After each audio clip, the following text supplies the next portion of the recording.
Friends అందరూ ఇంటికొచ్చారు. వాళ్ళని అవమానించి పంపింది. నేను కూడా ఆ కోపంలో నువ్వు చదువురాని దానివి, నువ్వు చదువుకోలేదు అన్నాను.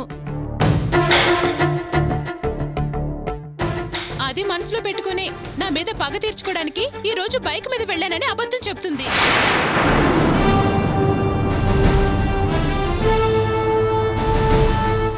నేను ఎవరు బైక్ మీద వెళ్ళలేదన్నయ్య, నన్ను నమ్ము.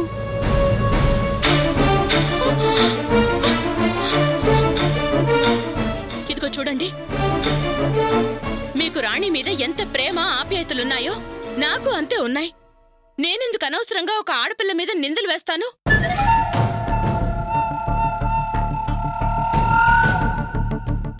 ఆ రోజు జరిగిన విషయం ఏంటో చెప్పొద్దని చెప్పింది నేనే. ఈ రోజు నేనే అవన్నీ చెప్తున్నానంటే దాని అర్థం ఏంటి? రాణి జీవితం బాగుండాలని నేను కోరుకుంటున్నాను కాబట్టి. అయ్యో అన్నయ్య, నేను నీ చెల్లెలన్నయ్య, నీ పెంపకంలో పెరిగాను. నేనే తప్పు చేయలేదన్నయ్య. అమ్మ రాణి, నేను నిన్ను నమ్ముతున్నానమ్మా.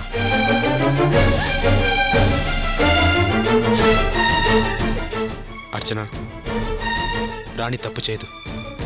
నా చెల్లెలు బంగారం.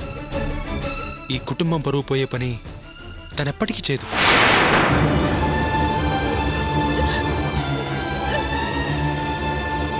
నువ్వే ఎవరినో చూసి రాణనుకుని పొరపాటు పడుంటావు. ఇంకెప్పుడు రాణిని అనుమానించదు. అమ్మ రాణి, ఊరుకోమ్మా. ఏంటి చిన్నపిల్లల్లాగా బాధపడకు, ఊరుకో.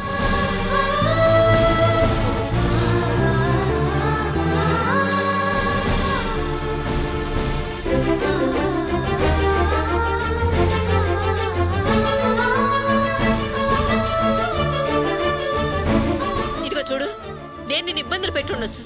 అందుకని అది మనసులో పెట్టుకుని నా మీద పగ దాని మీద తీర్చుకోవాలని దాని మీద లేనిపోయిన నిందలు వేసి వాడికి వీడికి చెప్పకు. దయచేసి దాని జీవితాన్ని నాశనం చేయకు.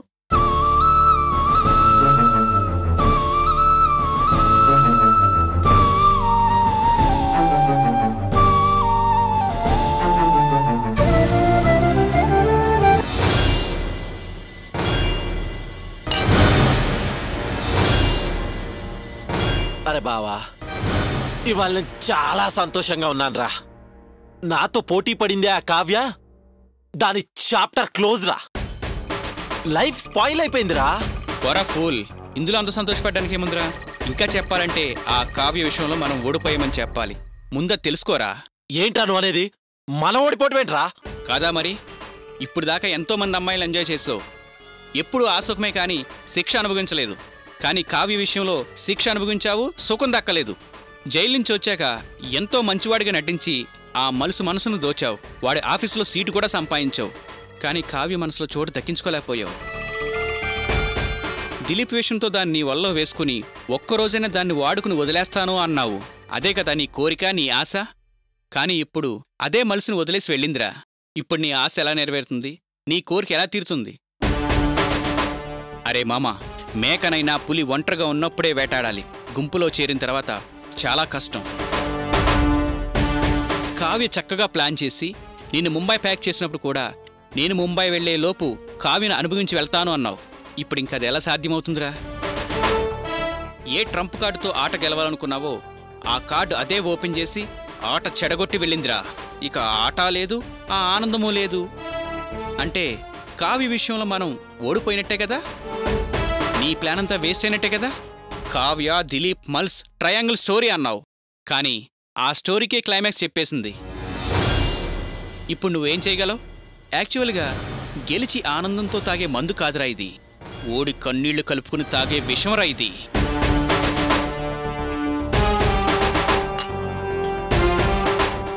తప్పు చేశానురా. కావ్య మీద ఎక్కువ ప్రెషర్ పెట్టేశాను.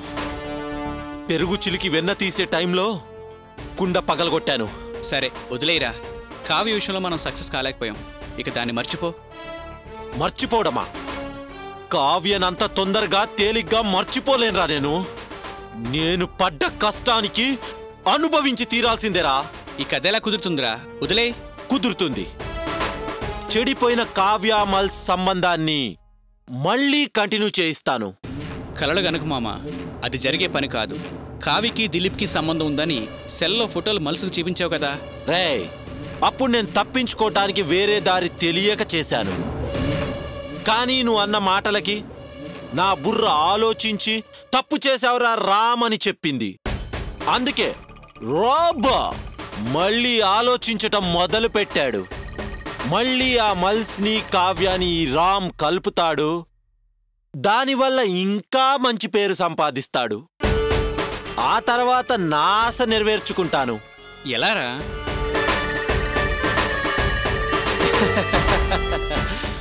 ఇలా తాగగానే అలా కిక్కెక్కదరా. Wait and see.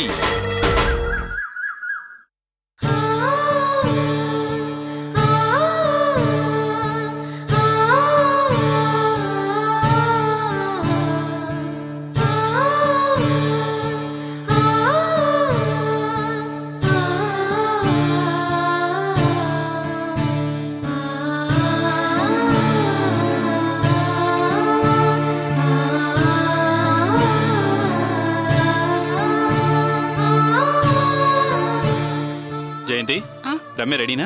రెడీ అండి. అమ్మా అమ్మా, నేనేదైనా జాబ్ దొరుకుతుందేమో ట్రై చేసి వస్తాను. మధ్యాహ్నం రానమ్మా, ఇక సాయంత్రానికి వస్తాను. కావ్య, నీకు ఏదో ఒక ఉద్యోగం దొరుకుతుంది, కానీ పోయిన జీవితం మళ్ళీ దొరుకుతుందా? నీ బతుకు మీద నువ్వే మట్టి కట్టుకున్నావు కదే.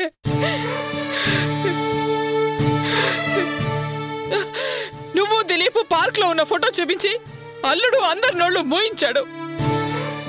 ఆ దిలీప్ వల్లే కదే నీకిన్ని ఇబ్బందులు, మాకిన్ని కన్నీళ్లు.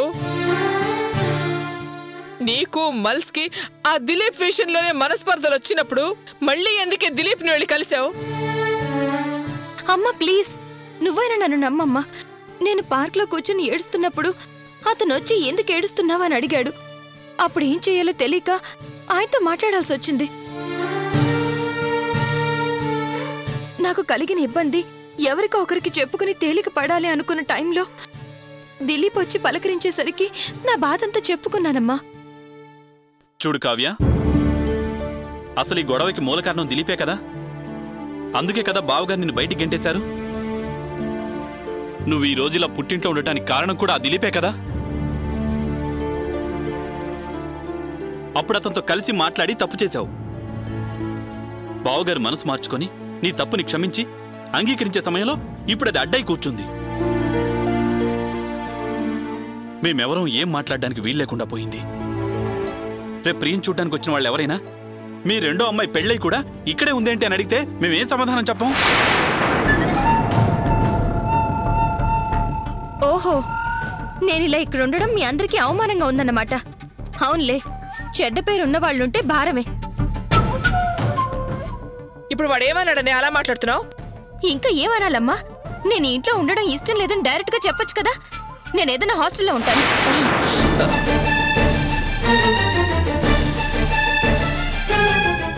రే వినోద్, నీకే టైంలో ఏం మాట్లాడాలో తెలియదు. అసలు అది మనసు విరిగి బాధపడుతుంటే నువ్వు అన్నమాట దాని మనసుని ఇంకా గాయపరుస్తుంది కదరా.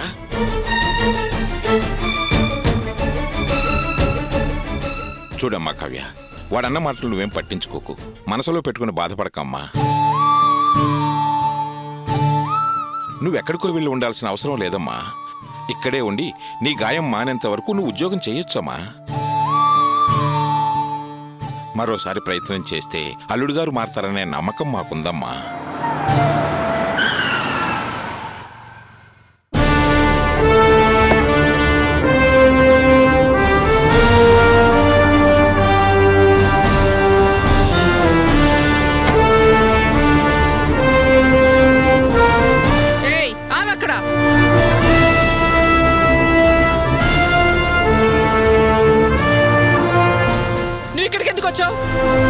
నీ వల్లే నా కూతురు జీవితం నాశనం అయిపోయింది.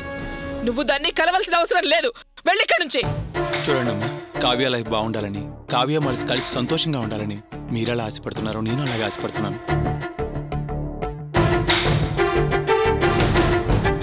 అప్పటికి నేను మల్స్తో మాట్లాడతానని కావ్యతో అన్నాను, కానీ తనే వద్దంది. ఇప్పటికీ మించిపోయింది లేదు. మీతో పాటు నేను కలిసి వస్తాను. మల్స్ దగ్గరికి వెళ్ళి అసలు ఏం జరిగిందో అన్ని వివరంగా చెప్దాం. రండమ్మా. వద్దు దిలీప్, అది లేనిపోయిన సమస్యలను తెచ్చిపెడుతుంది. నువ్విప్పుడు ఇక్కడికి వచ్చావన్న విషయం తెలిస్తేనే మల్స్ కోపం పెంచినట్టు అవుతుంది. దయచేసి నువ్వు ఇక్కడి నుంచి వెళ్ళిపో దిలీప్. కావ్య, నేను చెప్పేది కాస్త విను కావ్య. దయచేసి తప్పుగా అనుకోకండి. కావ్య చెప్పిందే నాకు కరెక్ట్ అనిపిస్తోంది. చూడు బాబు, కావ్య జీవితం నిజంగా బాగుపడాలని నువ్వు కోరుకుంటే దాన్ని ఎలాంటి పరిస్థితుల్లోనూ పలకరించకు. ఆ సహాయం చేయి బాబు, చాలు మాకు. మంచిది సార్, నేను వస్తాను.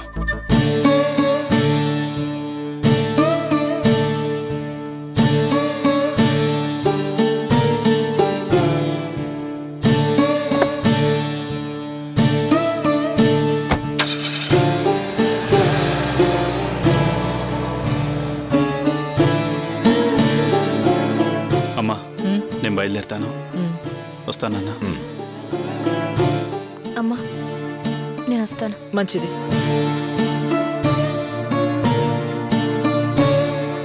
రా.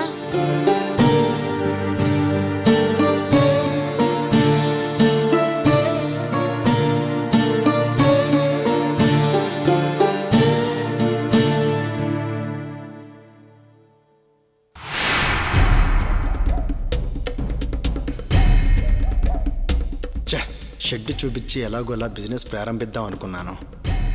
ఆ ఆశ అడియాస్ అయిపోయింది. ఇప్పుడు ఏం చేయాలో అర్థం కావటం లేదే. కాంతం, భోజనం రెడీయా?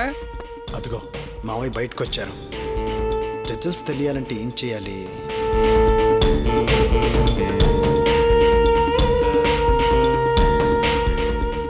రేవతి, ఏంటి? మగాడి విజయం వెనకాల ఒక ఆడదుంది అంటారు. దాని గురించి నీ అభిప్రాయం ఏంటి? ఏంటి సడన్ గా ఇలాంటి ప్రశ్నలు వేస్తున్నావు? దానికి ఒక కారణం ఉంది కానీ నువ్వు చెప్పు. కారణం ఏంటో నువ్వు చెప్పు.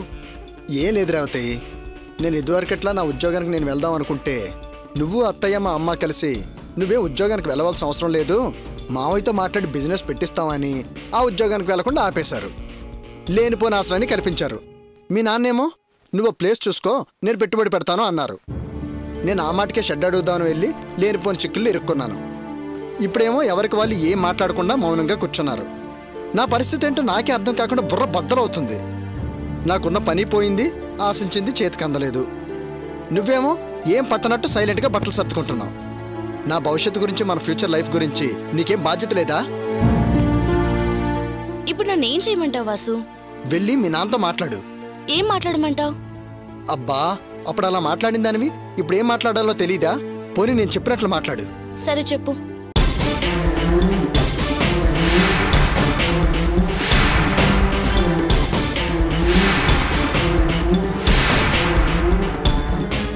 సరేనా? సరే, వెళ్ళు, త్వరగా వెళ్ళు. వెళ్ళమమ్మా, వెళ్ళు.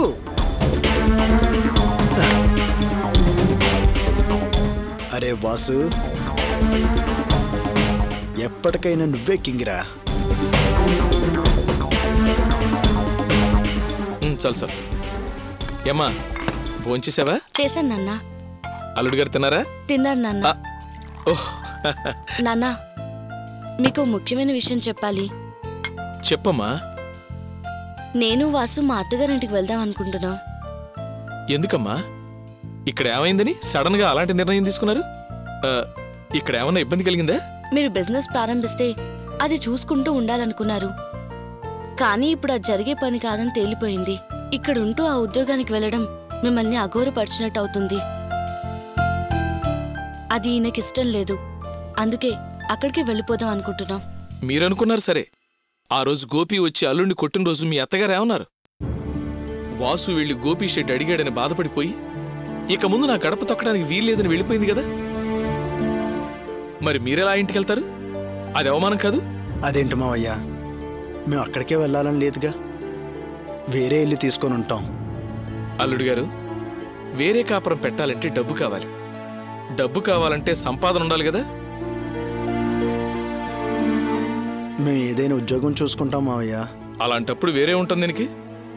ఇక్కడే ఉంటూ మీరు పనిచేసిన ఆ ఫైనాన్స్ కంపెనీకి వెళ్ళి ఉద్యోగం చేసుకోవచ్చు కదా. ఎందుకు వేరే ఇంట్లో ఉండడం కిరాయి దండగా? ముందు ఇక్కడుండి ఉద్యోగానికి వెళితే గౌరవం తక్కువ అన్నారు. ఇప్పుడు గొడవపడి ఆ ఇంటి పక్కకే రావద్దని మీ అమ్మగారు అన్నారు. అనవసరపు ఖర్చు లేకుండా ఇక్కడే ఉండి ఉద్యోగానికి వెళ్ళి రావడం బెటర్. ఆలోచించండి.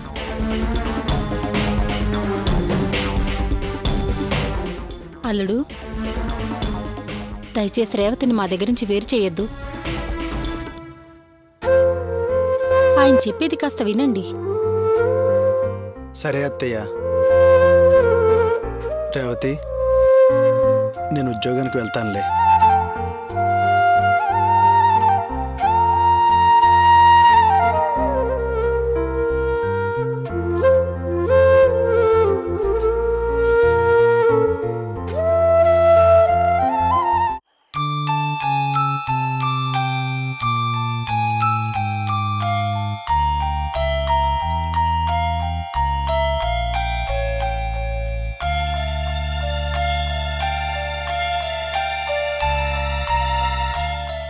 ఓకేనే, bye bye bye bye. So సాగర్కి వెళ్ళొచ్చేసరికి మీ వదిన నీకు చాకిరే తయారు చేసి పెట్టిందనమాట. ఏమే, ఇంటికి వెళ్ళి స్వీట్స్ తినిపించి షేక్ హ్యాండ్ ఇచ్చినందుకే ఆవిడ గారు అరిచి కరిచి నానా యాగి చేసింది. అలాంటిది ఇది వాడి బైక్ మీద వెళ్ళటం చూస్తే ఊరికే వదిలేస్తుందా? ఉతికి ఆరేస్తుంది. ఇట్స్ కామనే.